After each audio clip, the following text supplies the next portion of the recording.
perfect workout probably doesn't exist. What decades of fitness trends taught me about training.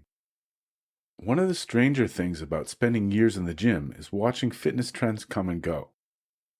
During that time, I've seen countless arguments about the best way to train, the best split, the best exercises, the best amount of volume, the best training frequency, the best rep ranges, the best way to build muscle. If you spend enough time in fitness circles, you'll eventually encounter people who are absolutely convinced they've found the answer. Usually, they're eager to tell you about it. I've been hearing those arguments for years. The interesting part is that while the details kept changing, my own training remained surprisingly similar. I've spent most of my lifting career doing some variation of a traditional body part split: chest and triceps, back, legs, shoulders and biceps. The exercises have changed, the volume has changed, the frequency has changed, but overall the structure has remained remarkably stable. That's not because I think it's the perfect workout. It's because it works well enough. I enjoy it, and I've been willing to keep doing it. The longer I train, the more I notice something. The people making the strongest arguments about training were not always the people getting the best results. Meanwhile, many of the people who built impressive physiques seem to share a much less exciting trait. They kept showing up, week after week, month after month, year after year. That observation gradually changed the way I thought about training. When I was younger, I paid far more attention to optimization. Not because I was constantly changing programs, but because fitness culture makes it difficult not to. You're constantly exposed to new ideas. A better exercise, a better split, a better way to structure volume, a better way to organize recovery. And some of those ideas genuinely have value. I'm not arguing that all training methods are identical. They're not. A poorly designed program is still a poorly designed program. Exercise selection matters, effort matters, recovery matters. But once you move into the territory of reasonable training, the differences often seem much smaller than people might imagine. What matters far more is whether you continue doing it. That's where I think many people get trapped. They spend so much time searching for the ideal program that they lose sight of the larger objective. The goal isn't to find a workout that looks perfect on paper. The goal is to find a workout you can sustain.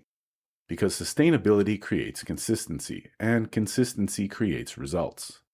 I've come to believe that enjoyment plays a larger role than many people acknowledge.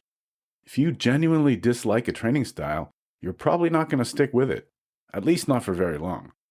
A workout that is theoretically optimal, but practically miserable, is unlikely to survive contact with real life. A slightly less optimal workout that you enjoy is often the better choice, not because it's superior on paper, because you'll actually do it. That's one reason I've never been particularly concerned with whether my training looks fashionable. If I see an exercise that looks useful, I'll try it. If I enjoy it and it feels productive, it stays. If it doesn't, it goes. The foundation remains largely unchanged. The details evolve around the edges. The older I get, the more I think that's true of fitness in general. Most of the visible progress people admire isn't the result of a breakthrough workout. It's the accumulation of ordinary workouts performed consistently over very long periods of time. Thousands of sets, thousands of repetitions, thousands of decisions to show up. When viewed individually, none of those workouts seem particularly important. Viewed collectively, they change everything. That's possibly the biggest lesson training has taught me.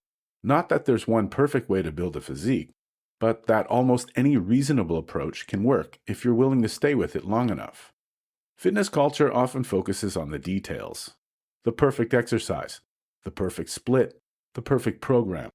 I understand why. Details are interesting. They're easy to debate. They're easy to package into content.